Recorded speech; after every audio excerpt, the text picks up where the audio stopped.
So how about the rest of our lives? What are we thinking about suitability then? Sadly, from here on in, things get less and less suitable. Not initially. When you're in college, I don't expect you to put any money away at all. College costs too much. When I used to do my college tours, I try to get people to buy a share or two of a stock.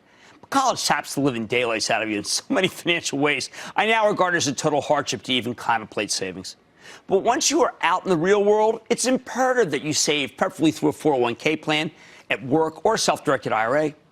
I always prefer the latter because you can pick stocks, not just pick from options that your company forces down your throat. That your company gives you and you have to pay a fee. That's for another show. This is where you have to begin the mix, though, of index funds and individual stocks.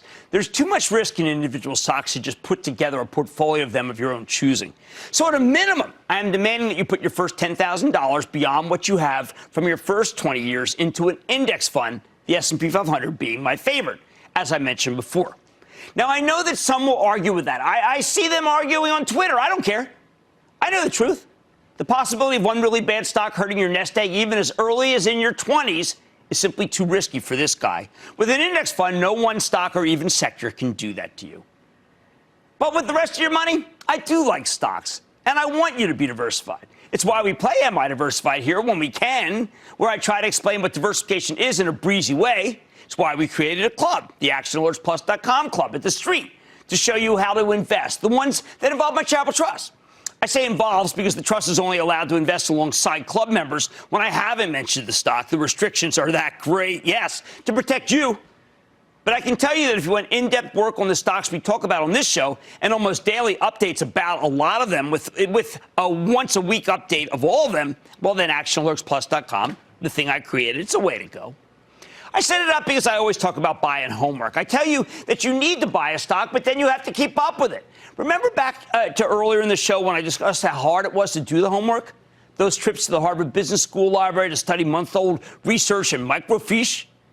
Now it's so easy that I have had to scrap one of my earliest tenets when I started TheStreet.com in the 90s. You no longer need to spend a couple of hours a week studying your stocks. You need to read the conference calls. You can Google articles galore. So many that you'll get sick of the process very quickly. You can have articles and research pushed to you along with charts that I would have only dreamt of at one point in my career. Or you can read what we write at ActionAlertsPlus.com if you own one of those stocks. Whatever makes you most comfortable to be able to take charge of your money. That's what I want. Confident, not overconfident. Remember, I want you to be a good manager of your money or a good client. I don't even have a preference. It's at this stage that it's important to know thyself, not myself, but thyself in terms of risk. Until you get to this age, I want you to take all the risks you can, whether you like it or not. In other words, I would like to think I have more knowledge of what you can tolerate than you do. But when you get to your 20s, all I can do is ask you to think about what you will do in a sell-off. Will you buy more? Or will you cut and run? Do you have the wherewithal to take a decline and buy more? Or does it sicken you and you wish you had no exposure? Can you accept that stocks go down? Not a silly question given how they've gone up over time, but have periodic swoons. These are crucial questions that only you can answer. I would like you to take more risk in more individual stocks that have growth characteristics once you have put away that $10,000. That's my preference. But I would hate to see you commit more than 20% of your money, your mad money, to individual stocks. That would not be my preference. As you get older, I want you to capture more income by owning more stocks that pay dividends, perhaps add a fund that boasts of higher dividends than the S&P 500. But don't be too quick to do so. In fact, I would not advise you to do that until your 30s. Only in your 40s do I want to introduce bonds to your portfolio. By this time, you should have been able to put enough away that bonds, even lower earning bonds, will protect some of your invested capital. Now, in the old days, it would have been heresy to suggest that you don't start investing in fixed income by your 30s, let alone your 40s. The problem with that is twofold. Life expectancy. Many people are outrunning their fortunes, and then the lack of good fixed income alternatives that don't entail a ton of risk. That's why I favor higher yielding stocks to most bonds. Although I recognize as you age, most bonds do have that non-caveat emptor provision. You can and do get your money back.